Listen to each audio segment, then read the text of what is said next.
Federal government might be shut down. The East Wing might be gone. Trump is killing alleged drug smugglers on the high seas and lashing out to Canada with new tariffs, but he's feeling good. He's dancing in Malaysia. There he is. My panel joins me now. Xochitl, you might be upset about the state of the country. President Trump is feeling good. He's dancing. He is, yeah. The government is shut down. Healthcare premiums are about to go up. He is putting opposition research on the White House website. East Wing is coming down. That's apparently his priority, according to Caroline Leavitt this week. I think that all of these visuals are not good for Donald Trump. And I think that you're feeling it. You're hearing from Americans. People are angry. They're not getting their paychecks. Costs are going up. They did not want all of this. They wanted him to address costs. And so it'll be interesting to see what happens in the upcoming elections and whether or not the Americans speak loud and clear that they don't want the Republican Party. What do you think?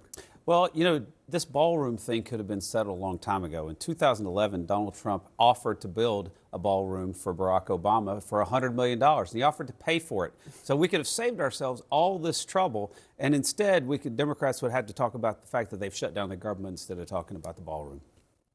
Let me just ask you as a pollster, do you think there are bad optics here that voters actually see in terms of the glitz of the ballroom and the hundreds of millions of dollars? And Trump is overseas. Obviously, he's doing serious stuff overseas, but prices are going up. Yeah, I think the ballroom is not actually something that we're going to be talking about a year from now as we are approaching the midterm elections. But I do think what people are paying at the grocery store, what they are paying in rent, those are the things that are going to define this election. And in the polling right now that I look at, I don't see voters seeing Republicans or Democrats as focused on that issue.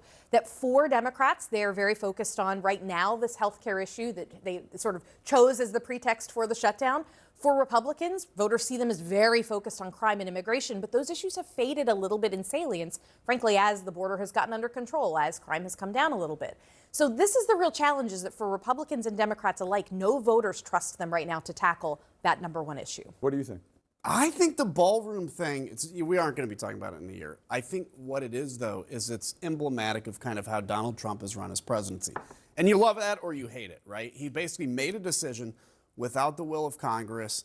I'm actually kind of creeped out by the fact that he's raising money from outside sources for this. I almost would rather it be tax dollars, because then he wouldn't be beholden to anybody, and then people wouldn't be trying to get favors from him. That's where I think these corporations and cryptocurrency they're just doing that out of kindness because they're sweet. I know, they're very sweet actually, and but no, I mean, so I think that's going to be, it's just kind of emblematic of that. But really, the big deal is, how do we get through this government shutdown? And when paychecks stop going out a second time now, or food stamps are cut, then the pressure is going to be really turned up out here. Xochitl referred to Oppo on the White House website. Let me explain to people what that means. That means opposition research. And this was the White House, as they were facing criticism to the East Wing being torn down, posted on the White House website pictures of Bill Clinton with Monica Lewinsky, a photograph that claimed to be Obama. It's supposed to be representative of Obama with the Muslim Brotherhood, a photo of Hunter Biden in a bathtub, suggesting, with no evidence, that the cocaine found in the White House during the Biden years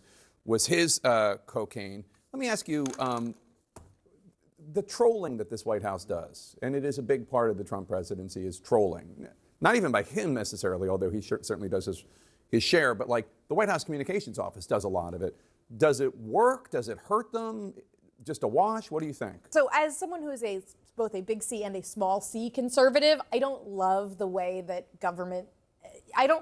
our politicians talk to one another just in general these days. So I'm personally not a huge fan of this. However, I don't think that there are a lot of voters out there who didn't think this is kind of who Donald Trump is, and that he likes to just go punch people in the mouth with every tool available to him. And especially these days, Republicans really believe, I'm willing to accept extremism, I'm willing to extreme forms of communication, we should say, in exchange for a government that's actually going to get something done, that's actually going to be like vibrant and effective. And that is a trade-off they have willingly made. But you obviously are bothered by it. Well, of course. And I think the interesting part of all of this is that Donald Trump understands a visual. He understands cable news. He watches it. He's obsessed with it. The visual of bulldozers knocking down the East Wing, that really took to people. And was obviously covered, and he did not like that, and so he needed to find a way to distract. So find and Hunter in a bathtub? And so this was a way of doing it, because now people are talking about how Hunter Biden, and all this opposition research is now on a government website, not a political campaign website, but used by government dollars. This is his way of distracting. But you know, swing voters value Donald Trump's sense of humor. They think he makes him different from other politicians. We've studied this, and we know it. And I think what's really going to happen with this ballroom is every Democrat running for president in 2028 is going to swear they're going to knock it down, and it's going to make them look like an idiot to the voters. I don't think Swear they're going to knock it down. I'll tell you what kind of is just so tiring is this president and this White House, all they do is punch down. They punch down all the time. They celebrate deportations. I think it's one thing to deport people and be like, with a heavy heart, we have to deport you so you have a chance to come back. Instead, they're putting out tweets where they're like dragging chains and celebrating the fact that this family who was in such a desperate situation that they took a dangerous journey, worked for almost nothing to provide for a family, and they celebrate their pain and deportation.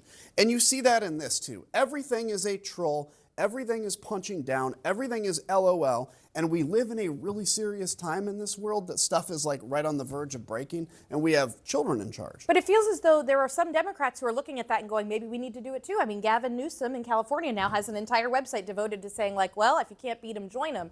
And I think that is probably unwise for him. But he's not president. It's also a reflection That's a of big where difference. other culture is, too. The politics tends to be downstream of culture. Yeah, we're at a race to the bottom at this point. But do you think that Democrats should, under the whole when they go down low, we go high, do you think Democrats should be returning to that? Or do you like Gavin Newsom, mocking Trump endlessly on his Twitter feed? Well, I think that the Gavin Newsom thing is just noise in the background. I do think that when it comes to redistricting, as your earlier segment, I do think that Democrats need to be responding to Republicans and not letting them get away with it. And so that's why I support the redistricting effort, and a lot of Democrats do. Even though they're going to deny the will of 2/3 of Virginians. All right. To be continued. Thanks so much, everyone.